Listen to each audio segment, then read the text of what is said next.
आज हम आटे में साबुन का ऐसा शानदार यूज़ देखने वाले हैं जिसे देखने के बाद आपके घर के घंटों के काम चुटकी में हो जाने वाले हैं और चूड़ियों का ऐसा यूज़ जो आज से पहले आपने नहीं देखा होगा।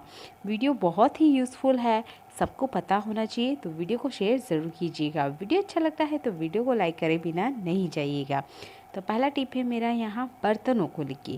तो हम यहाँ पर आटे का यूज़ करने वाले हैं बर्तन पे।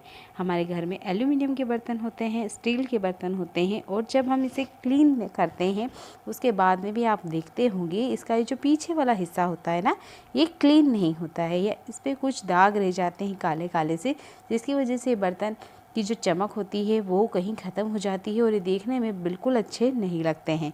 तो इसको सिंपल से तरीके से हम क्लीन करने वाले हैं, वो है गेहूं का आटा। जी हाँ, हमने यहाँ लिया है गेहूं का आटा। आप कोई सा भी क्लीनर यूज़ कर लीजिए, आपसे ये बर्तन नहीं क्लीन होंगे, क्योंकि ये मेरा पर्सनल एक्सपीरियंस है और हर लेडीज़ इस चीज़ को फेस भी करती है। तो यहाँ मैंने लिया है बर्तन धोने का साबुन। आप सबसे अच्छा रिज़ल्ट चाहते हैं तो आप यहाँ पे नहाने का साबुन यूज़ कीजिएगा।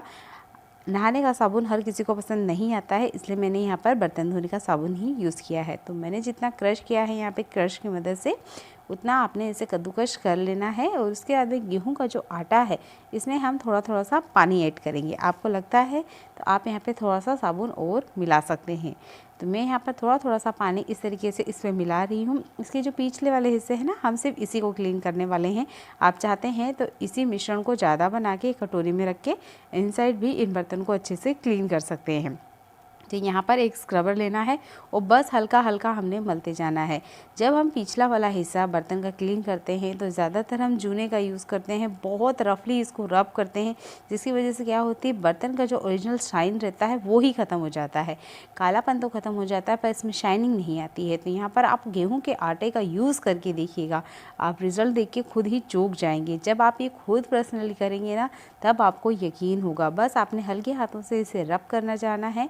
अगर आपका बर्तन को ज़्यादा ही गंदा है या काला है तो आप यहाँ पर जूना यूज़ कर सकते हैं, पर नॉर्मल जो हमारे स्क्रब यूज़ होते हैं उसी से ये अच्छे से क्लीन हो जाएगा। क्योंकि आटा जो होता है ना, वो साबुन के साथ मिलकर इसके जितने भी ज़िद्दी दाग है उनको बहुत ही आसानी से क्लीन कर देता है। बस आपने बर्तन क्लीन कर लेना है नॉर्मल तरीके से और आप देख सकते हैं इसके ऊपर से जितने भी काले धब्बे थे वो क्लीन हो चुके हैं। बर्तनों की जो चमक है, जो शाइन है मार्केट वाली, वो वापस आ जाती है। तो इस छोटे से स्टेप को अगर आप फॉलो करते हैं और अगर 2 हफ्ते में भी आप इस तरीके से बर्तन को पिछले वाले हिस्से को क्लीन करते हैं तो आपके बर्तन सालों साल चमकते रहेंगे और इनको आपको बदलने की ज़रूरत नहीं होगी। इस टिप को ना आप ज़रूर करके देखिएगा। पर्सनली आपके लिए बहुत ही यूज़फुल टिप है, हर गृहिणी को पता होना चाहिए। जो भी बर्तन घर में क्लीन और साफ़ सुथरा रखना चाहते हैं, इस स्टेप को तो आप ज़रूर फॉलो करके देखिएगा, क्योंकि इतना यूज़फुल टिप आपको पता होना चाहिए। अगला यूज़फुल टिप है मेरा भिंडी को लेके। तो भिंडी एक ऐसी सब्जी है ना जो हर घर में बनाई जाती है। हर एक मेंबर ऐसा तो होता ही है घर में जिसे भिंडी खाना पसंद होता ही है, पर भिंडी को काटना भी एक झंझट भरा हो जाता है। एक तो ये चिपचिपी और हाथों में लग जाए तो ये हमारे हाथों से चिपचिपापन ख़त्म नहीं होता है। तो इसके लिए मैं यहाँ पर यूज़ कर रही हूँ रबर का। तो ना हमारे उंगलियों में भिंडी लगने वाली है, ना ही चिपचिपी होने वाली है और एक साथ हम बहुत सारी भिंडी काट सकते हैं। तो ये मैंने यहाँ लगभग 5 से 6 भिंडी ली है। आप भिंडी की क्वांटिटी घटा बढ़ा सकते हैं। तो मैं यहाँ थोड़ी सी कम ही क्वांटिटी में आपको भिंडी काटना बता रही हूँ, आप ज़्यादा भी बढ़ा सकते हैं। तो ये वही रबड़ है जो मिठाई की डिब्बों पे आता है। इस रबड़ को आपने यूज़ करना है और उसके जितना भी डंठल है इसे आपने काट लेना है। ये बहुत इजीली हो जाता है और एक साथ बहुत सारी जो भिंडी है ना वो भी कट हो जाती है। तो थोड़ा सा एक भिंडी बीच में रह गया था, मैंने इसे बाहर निकाला और ये कुछ इस तरीके से काटना है। उसके बाद में रबड़ को थोड़ा थोड़ा सा हमने इस तरीके से पीछे खींचते जाना है। आपने देखा होगा मेरा कहीं से भी भिंडी को अभी कट वाले हिस्से को टच नहीं किया है। इसकी वजह से क्या होगा कि हमारे जो हाथ है वो चिपचिपे नहीं होंगे। कोशिश कीजिएगा और रबर का ध्यान रखिएगा कि जैसे जैसे भिंडी की कटिंग होती जाती है हमने रबर को थोड़ा थोड़ा सा पीछे की तरफ खिसकाते जाना है। बिल्कुल इस तरीके से हमने थोड़ा थोड़ा ऐसे खिसकाते जाना है और अगली बैच के लिए हमने फिर से भिंडी ले लेना है। इसी तरीके से इसी रबर को आप बार बार यूज़ कर सकते हैं भिंडी कटिंग करने के लिए। और भिंडी काटने का सबसे आसान सा तरीका है, इस रबड़ वाले ट्रिक को ना आप अप्लाई करके देखिएगा। आप खुद जब इसे करेंगे तो आपको ये बहुत ही आसान लगने वाला काम है। आप अकेले ही बैठ के 3-3 4-4 किलो भिंडी काट सकते हैं और ना ही हाथों में कोई चिपचिपापन लगने वाला है और जो भिंडी है वो कट हो जाएगी आसानी से। तो मैं यहाँ एक बार फिर से आपको बता रही हूँ, इस तरीके से आपने फॉलो करना है, बिल्कुल इस तरीके से हमने इसे काटते जाना है। इसकी जो पिछला वाला हिस्सा होता है ना, जो पतली से भिंडी का, उसे सबसे लास्ट में काटना है, पहले से हमने नहीं काट लेना है, वरना क्या होगा, हमारे जो पिछले वाला हिस्सा है हाथ का, हथेली, इस पर चिपचिपा होगा। तो इसे हमने नहीं काटना, इसे हमने सबसे आखिरी तक रखना है ताकि हमारी जो पकड़ है वो भिंडी पे बनी रहे। कुछ इस तरीके से हमने इसे कट लगाते जाना है और आप देख सकते हैं इसके पिछले वाले हिस्से कुछ इस तरीके से बच गए हैं और इसे खाने में यूज़ नहीं किया जाता है। तो आप देख सकते हैं बहुत सारी भिंडी मैंने सिंपल से तरीके से आपको काट के बताई है, सिर्फ एक रबड़ की मदद से। तो इसे भी आप ज़रूर करके देखिएगा। भिंडी काटने का सबसे आसान सा तरीका है, हाथों में भी नहीं लगेगा और आपकी भिंडी आसानी से कट भी जाएगी। अगला यूज़फुल हैक है मेरा चूड़ी को लेके। तो आज हम जो चूड़ी का यूज़ करने वाले हैं वो किचन में करने वाले हैं। ना यहाँ हम क्लॉथ क्लिप का यूज़ करेंगे, ना ही डबल टेप का यूज़ करेंगे और बहुत ही अच्छा सा ऑर्गेनाइज़र बना के रेडी करेंगे हम चूड़ी की मदद से, वो भी किचन के लिए। जी हाँ, हम किचन के लिए इसका ऑर्गेनाइज़र बना के रेडी करने वाले हैं। तो ये मेरे पास सीप की चूड़ियाँ हैं और उसके लगभग जो नग हैं वो गिर चुके हैं, जिसकी वजह से ना ये पहनने में नहीं आ रही है। आप चाहते हैं तो यहाँ रबड़ भी यूज़ कर सकते हैं। रबड़ हर घर में अवेलेबल नहीं होता है, पर जो धागा होता है, थ्रेड होता है, वो हर घर में अवेलेबल रहता है। तो हमने यहाँ 2 चूड़ियों को लेना है और कुछ इस तरीके से अच्छे से इसको बांध लेना है। ध्यान रखना है 2-2 चूड़ियों को लेके पहले अच्छे से हमने बांध लेना है। एकदम से आप लंबा चूड़ी बनाने की कोशिश करेंगे तो थोड़ा सा प्रॉब्लम हो सकती है। तो 2-2 चूड़ी को पहले अच्छे से इस तरीके से बांध लीजिएगा। इसकी जो गठान है वो बढ़िया से मजबूत होनी चाहिए। हम इस पर थोड़ा सा वज़नदार सामान टांगने वाले हैं, तो इसका जो गठान हम लगा रहे हैं वो बढ़िया से कठोर या टाइट लगनी चाहिए। तो कुछ इस तरीके से मैंने 4 से 5 इसमें नोट लगा दी हैं ताकि ये खुले नहीं। तो इस तरीके से आपने बस जितनी भी चूड़ियों को आप चाहते हैं यहाँ पर ऐड कर सकते हैं। तो मैंने ज़्यादा चूड़ियों का नहीं बनाया है, 6 से 7 चूड़ियों का ही यहाँ पर उस तरीके से हैंग बनाया है।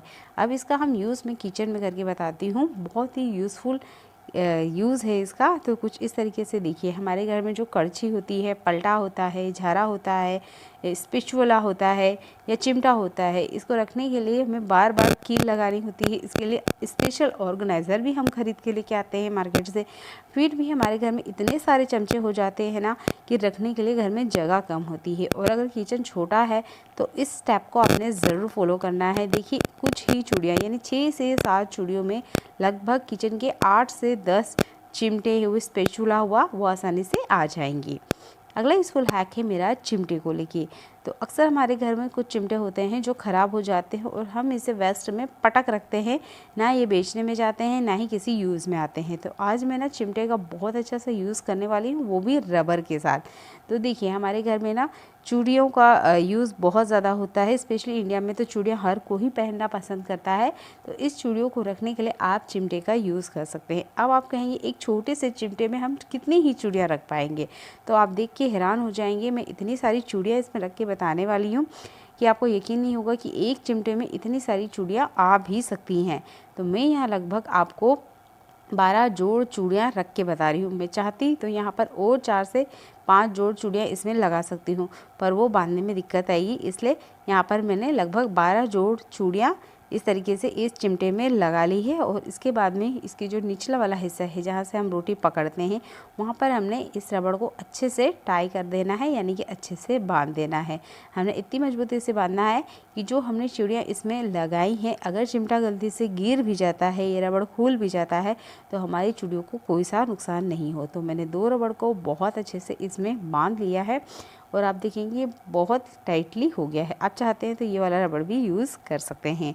और इस चिमटे में यहाँ पर एक हैंग करने की जगह है, तो आप इसे किसी भी कील पे आराम से हैंग कर सकते हैं। आप देख सकते हैं एक ही चिमटे में बहुत सारी चूड़ियाँ आ गई है। तो चिमटे का आपने ऐसा यूज़ शायद ही कभी किया होगा। और देखिए बहुत सारी चूड़ियों को एक साथ रखने के लिए चिमटे का आप यूज़ कर सकते हैं। एक तो ये बहुत ही मजबूत होता है और रखने में बहुत ही कम जगह लेता है। आप इसे वार्डरोब में रखिए, अलमीरा में रखिए या ड्रेसिंग टेबल में, या आप किसी सिंपल एक कील पे हैंग कर दीजिएगा, ये इजीली हो जाता है। थोड़ा सा लाइट का प्रॉब्लम है तो आपको थोड़ा सा कम दिखाई दे रहा होगा, पर आप देख सकते हैं मैंने एक ही कील के ऊपर इस चिमटे को हैंग किया है और बहुत सारी चूड़ियाँ ना इजीली इस पर आ चुकी हैं।